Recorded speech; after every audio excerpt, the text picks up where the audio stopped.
Este logo es un anzuelo y es uno de mis favoritos. Es el logo que utilizamos para ilustrar evangelismo en la Biblia del pescador. Evangelismo es la razón por la cual esta Biblia fue diseñada. Si la hicimos para algo, fue para ganar almas, para exponer el mensaje de Jesucristo ante los hombres, ante cada figura con la cual nos relacionamos en nuestro diario vivir.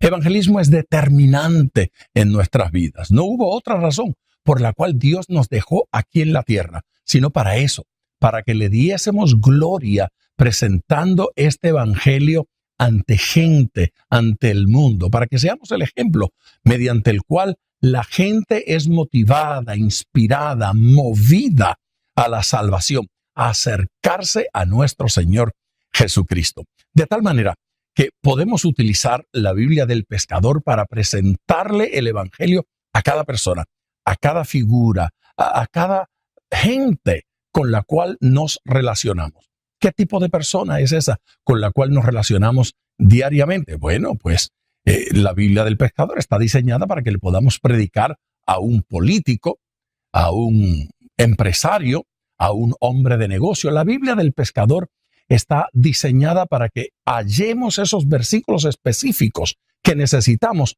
para compartirle el evangelio a gente determinada. Y quiero explicar esto.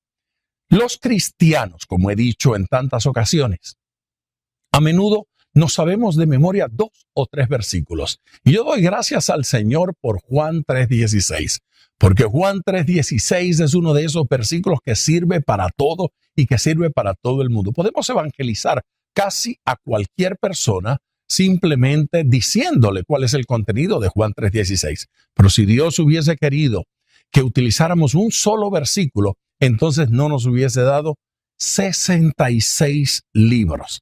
Hay 66 libros en la Biblia y todos ellos útiles para que podamos compartir el evangelio. Cuando nosotros le predicamos a un político, debemos utilizar algún pasaje que hable de eso. La Biblia del pescador nos va a dar versículos específicos para hablarle a una mujer, a un hombre, a un joven, a un niño. Nos va a dar versículos específicos para hablarle a un empresario, a un preso, para hablarle a un carcelero, lo mismo que a un abogado, a un profesional de la salud, a un médico, a una enfermera. Encontramos en la Biblia situaciones en las cuales el evangelio, la verdad de Dios, le es presentada a personas diversas y cómo utilizarlo para evangelizar a una persona en particular. ¿Cuántas veces hemos visto la escena donde alguien le está predicando, por ejemplo, a una niña de 10 años y de repente le lee el pasaje de la mujer adúltera? La pobre niña de 10 años tiene que preguntarse de qué se trata, qué me están tratando de decir, qué significa adulterio. No es apropiado, no es pertinente.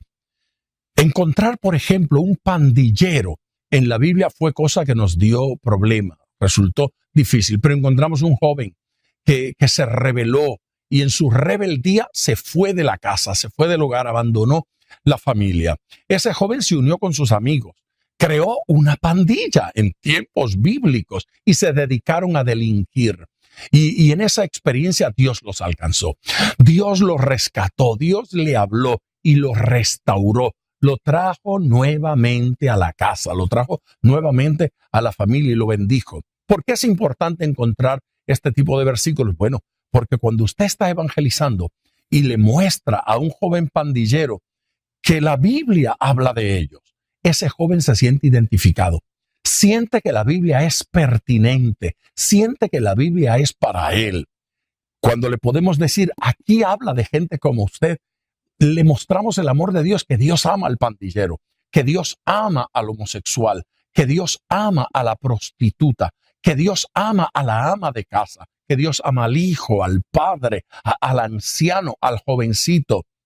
Podemos lograr que la gente se identifique con la Biblia y partiendo de ese versículo en particular, entonces le podemos anunciar las buenas nuevas de salvación. De esa forma está construida la Biblia del pescador, para que hallando los versículos apropiados podamos entonces compartir a Cristo con cada persona. Me gusta como el apóstol Pablo habla en la segunda carta a los Corintios, en el capítulo 5 y versículos 17 en adelante. Él presenta 3 cosas acerca de la evangelización. Allí lo llama reconciliación.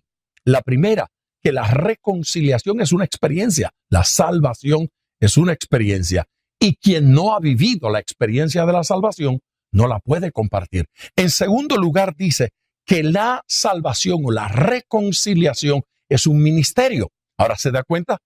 El pasaje dice que la experiencia antecede al ministerio de la reconciliación. Esto es importante verlo y entenderlo.